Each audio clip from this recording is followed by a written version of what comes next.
வணக்கம். பிகேயின் செய்திகளை வழங்குவதற்காக நான் தமிழ்கவி. சென்னை திருவொற்றியூர் மேற்கு பகுதி ராஜாஜி நகரில் கடந்த 19/5/2025 அன்று வீட்டில் தீ விபத்து ஏற்பட்டு பாதிக்கப்பட்ட குடும்பத்தினருக்கு ராஜாஜி நகர் குடியிருப்போர் நலசங்கம் சார்பாக நிதியுதவியும் மற்றும் அப்பகுதியில் உள்ள தெருக்களில் சிசிடிவி கேமராவும் பொருத்தப்பட்டுள்ளது.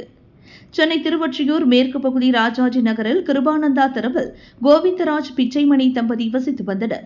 கணவர் கோவிந்தராஜ் தனியார் நிறுவனத்தில் செக்யூரிட்டியாக பணிபுரிந்து வருகிறார். மனைவி பிச்சைமணி இல்லத்தரசியாக உள்ளார். இந்நிலையில் கடந்த 19/5/2025 அன்று கணவர் கோவிந்தராஜ் வேலைக்கு சென்ற நிலையில் மாலை அவரது மனைவி வீட்டை பூட்டிவிட்டு அருகில் உள்ள கடைக்கு சென்றுள்ளார். பின்னர் பிச்சைமணி வீட்டுக்கு திரும்பி வந்து பார்த்தபோது வீடு தீப்பற்றி முழுவதுமாக எரிந்து சேதமாகியது.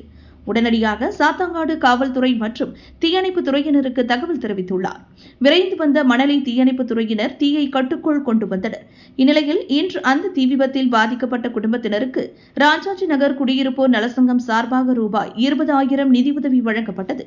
உடன் திமுக 7வது வட்ட செயலாளர் தா. கார்த்திகேயன், மாவட்ட தொழிலாளர் அணி துணை அமைப்பாளர் சுந்தரமூர்த்தி மற்றும் ராஜாஜி நகர் குடியிருப்போர் பொதுநல சங்க தலைவர் ஆர். சுப்பிரமணி, துணைத் தலைவர் சி. கதிரவன், செயலாளர் ஆர். பத்மா, பொருளாளர் பி. லோகநாதன், துணைத் தலைவர் G. Babu, A. Manoharan, C. Manikandan, துணை செயலாளர் T. Balakrishnan, P. Nandakumar, P. Arokiya Johnson மற்றும் நிர்வாகிகள் உடனிருந்தனர். மேலும் அப்பகுதியில் உள்ள தெருக்களில் சிசிடிவி கேமராவும் ராஜாஜி நகர் குடியிருப்போர் நலசங்கம் சார்பாக பொருத்தப்பட்டது.